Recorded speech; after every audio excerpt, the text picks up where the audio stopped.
विनोद ने जैसे ही शादी के घर में कदम रखा, उसकी नजर उसकी पत्नी वैशाली पर गई, जो लाल रंग की बनारसी साड़ी में गजब लग रही थी।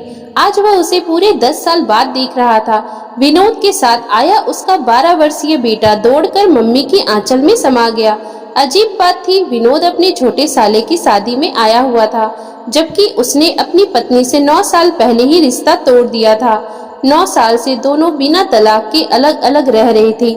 वह जानता था कि वैशाली से मुलाकात तो जरूर होगी, इसलिए वह सोचकर आया था कि जब वह नजर आएगी वह उसे इग्नोर कर देगा। इसलिए वह वैशाली को नजरअंदाज करके आगे बढ़ गया। कुछ दूर ही चला था कि सामने से उसकी 11 साल की बेटी पलक उसके सामने आ गई। पापा कहते हुए विनोद के गले से झूल गई। विनोद भी बेटी पर प्यार लुटाने लगा। दोनों एक ही शहर में रहते थे, फिर भी आपस में नहीं मिलते थे। जब भी बच्चों से मिलना होता था तब उनके स्कूल में जाकर मिलाते थे। दोनों ने रिश्ते को पूरी तरह तोड़ दिया था। विनोद बिजनेसमैन था, वह अच्छा खासा कमा रहा था, मगर उसका वैवाहिक जीवन तहस नहस हो चुका था। वैशाली एक सरकारी बैंक में मैनेजर के पद पर कार्यरत थी। दोनों के रिश्ते के टूटने का प्रमुख कारण वैशाली का नौकरी करना था। विनोद वैशाली के नौकरी करने के सख्त खिलाफ था। उसने वैशाली को पहले ही कह दिया था कि अगर उसने नौकरी करने की कोशिश की तो वह हमेशा के लिए उससे रिश्ता तोड़ लेगा, क्योंकि विनोद को वैशाली का बाहर जाकर नौकरी करना बिल्कुल भी पसंद नहीं था। एक बार वैशाली की सास ने किसी बात को लेकर उस पर टोंट कस दिया था कि मेरे बेटे की कमाई खा रही है। वैशाली एक प्रतिभाशाली लड़की थी। वह अपनी सास की इस तंज को और अपने पति की बंदिशों को झेल नहीं पाई और चुपके चुपके बैंक का एग्जाम दे दी और संजोगवश उसमें पास भी हो गई। जब विनोद को पता चला तो उसने साफ साफ कह दिया कि नौकरी ज्वाइन करते ही उनका रिश्ता खत्म हो जाएगा। वैशाली ने जिद करके ड्यूटी ज्वाइन कर ली। उसी दिन से दोनों के रास्ते अलग अलग हो गए। वैशाली बेटी को साथ लेकर उसका घर छोड़ आई। बेटा विनोद के पास ही छोड़ दिया। शुरू में किराए के मकान में रह रही थी, फिर खुद का घर बना लिया। अब 9 साल हो गए थे, दोनों एक दूसरे के बिना जीना सीख गए थे। अजीब बात यह भी थी कि दोनों में से किसी ने भी तलाक लेने की कोशिश नहीं की थी। दोनों आज भी सामाजिक रूप से पति पत्नी थे, मगर ईगो और जिद के कारण दोनों के बीच में फासले बहुत ज्यादा हो चुके थे। ऐसा भी नहीं था कि रिश्तेदारों ने उन्हें समझाने की कोशिश नहीं की थी, मगर दोनों ही जिद पर अड़ गए थे। विनोद के अपने ससुराल से आज भी संबंध अच्छे थे, इसलिए वह कार्ड देने पर शादी में चला आया था। दूल्हे को हल्दी लगाई जा रही थी, फिर हल्दी के बाद दूल्हे को तेल चढ़ाने का कार्यक्रम शुरू हुआ। सभी लोग जोड़े से तेल चढ़ा रहे थे। जब विनोद का नंबर आया तो वह अकेला ही तेल चढ़ाने लगा, तो उसकी साली बोली, जीजू मैं बना लेती हूँ आपके साथ जोड़ा। दीदी तो आएगी नहीं। इतना सुनते ही पता नहीं वैशाली को क्या हुआ, वह झट से विनोद के पास आकर खड़ी हो गई। फिर दोनों ने मिलकर रस्म निभाई। 9 साल बाद ये पहला मौका था जब दोनों इतने करीब खड़े थे। वैशाली जब विनोद के करीब आई तब उसने महसूस किया कि वह आज भी वही सेंट लगाती है जो उसके साथ रहते वक्त लगाती थी। उसके दिल में पुरानी यादें ताजा हो गई। जानी पहचानी खुशबू से वह एक बार फिर भाव विभोर हो गया। वैशाली ने भी गौर किया कि विनोद ने आज भी हाथ की कलाई में मौली बांध रखी थी। ये आदत उसने ही विनोद में डाली थी। वह हाथ में घड़ी नहीं पहनता था, इस कारण कलाई सुनी सुनी रहती थी। तब एक दिन वैशाली ने उसके हाथ पे मौली बांध दी थी। बांधते हुए बोली थी, सुना हाथ अच्छा नहीं लगता, इसलिए ये लाल धागा बांध रही हूँ। ये शुभ भी रहेगा और आपकी रक्षा भी करेगा, मगर इसे राखी मत समझ लेना। पत्नी हूँ आपकी। वह सोचने लगी, कितनी भी दूर रहता हो मगर ये मुझे भुला नहीं सकता। फिर दोनों ने कैमरे के सामने ऐसे पोज दिया जैसे उनके बीच दुनिया भर का प्यार हो। रस्म के बाद वैशाली की छोटी बहन उससे बोली, ये क्या है दीदी, जब आप जीजू को छोड़ चुकी हो तो मेरी बेइज्जती क्यों कर दी। वैशाली कुछ न बोली, वह बस छोटी बहन को अजीब सी नजरों से देखती रही। रात को जब सब सोने चले गए तब वैशाली ने अपनी बेटी से कहा, पलक बेटा जरा देख कर आना, तुम्हारे पापा कौन से कमरे में सोए हैं। उस कमरे में कूलर लगा है या नहीं, अगर न लगा हो तो मुझे बताना, क्योंकि इतनी गर्मी में उन्हें पंखे की हवा में नींद नहीं आएगी। बेटी ने आकर बताया कि उस कमरे में कूलर नहीं लगा है। तब वैशाली ने दूसरी मंजिल पर एक कमरे में कूलर लगवाया, कूलर में ठंडा पानी डलवाया, फिर बेटी से बोला, अब पापा से जाकर कहो उस कमरे में सो जाए, मगर उनसे ये कहते समय मेरा नाम मत लेना। विनोद गर्मी में करवटें बदल रहा था। सचमुच उसे नींद नहीं आ रही थी। उसे एसी में सोने की आदत थी, तो पंखे की हवा में कैसे नींद आती। जब बेटी ने उसे दूसरे कमरे में जाने के लिए कहा तो उसने पूछ लिया कि ये बात तुम्हें किसने कही है। पलक बच्ची थी, उसने बता दिया कि मम्मी ने आपके लिए उस कमरे में कूलर लगवाया है।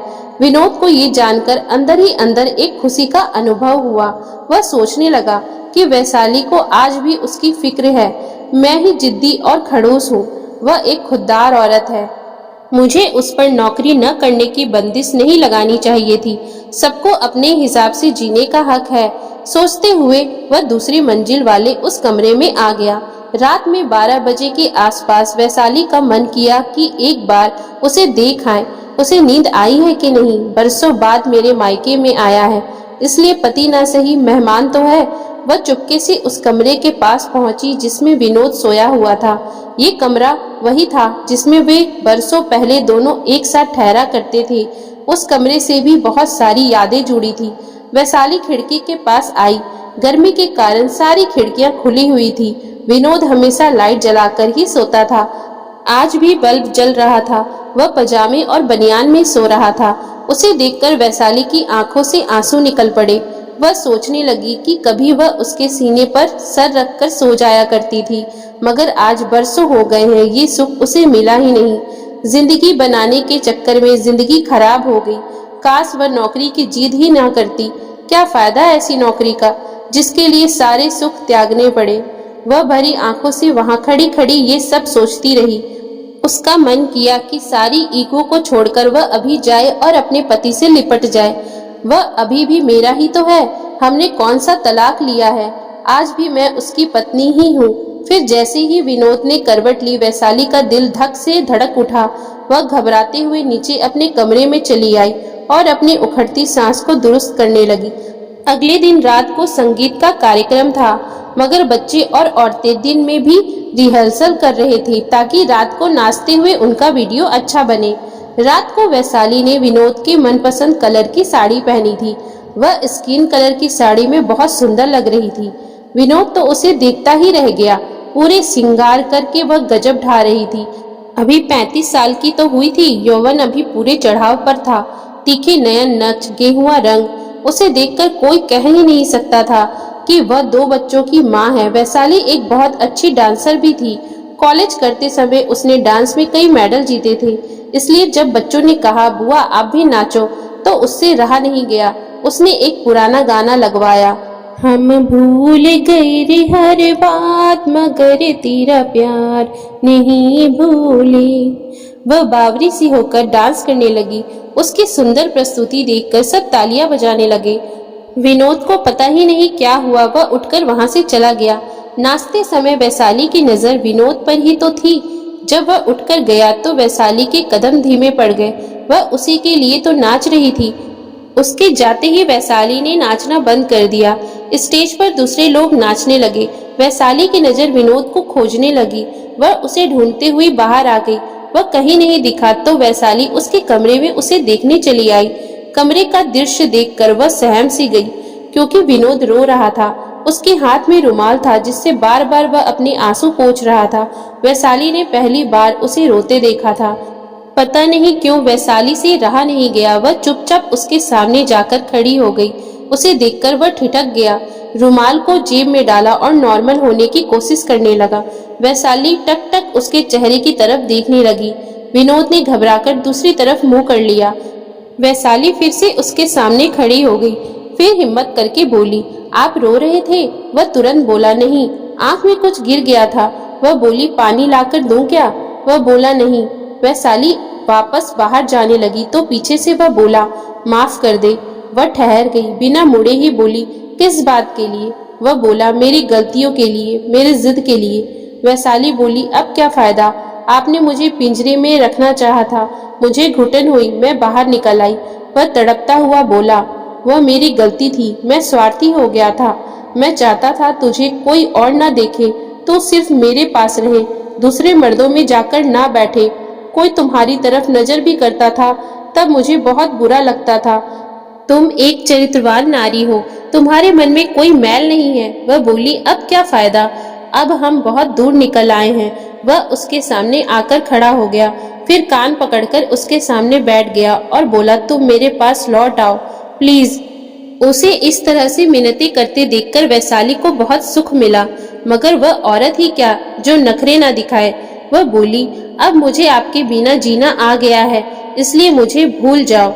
कहकर वह कमरे से बाहर जाने लगी तो विनोद ने लपककर उसका हाथ पकड़ लिया। वर्षों बाद पति का स्पर्श पाकर उसका दिल धक धक करने लगा। वह कमजोर आवाज में बोली, मेरा हाथ छोड़ो, मुझे जाने दो। मगर विनोद ने झटके से खींचकर उसे गले से लगा लिया। फिर वह रोते हुए उसके गले से लिपट गई, साथ में बोल रही थी कि आप बहुत बुरे हो। वह भी रोने लगा, बोला, तेरी बहुत याद आती थी। वह बोली, मैं रोज आपकी रात देखा करती थी। वह बोला, दिल तुम्हारे पास आना चाहता था, मगर कमबख्त ये अकड़ पैर में बेड़ी बन जाती थी, तुम्हारे पास आने ही नहीं देती थी। वह उसे बाजुओं में जकड़ता हुआ बोला, अब कभी इस अकड़ को पास भी नहीं आने दूंगा। बहुत देर बाद समझ में आया कि पति पत्नी के रिश्ते में अकड़ का क्या काम। ये रिश्ता तो कुछ देर रूठकर तुरंत मनाने का है। वैशाली का शरीर कांप रहा था। वह बोली, अब कभी मुझे खुद से दूर मत करना। वह बोला, अब तो सांस छूटेगी तभी हाथ छूटेगा।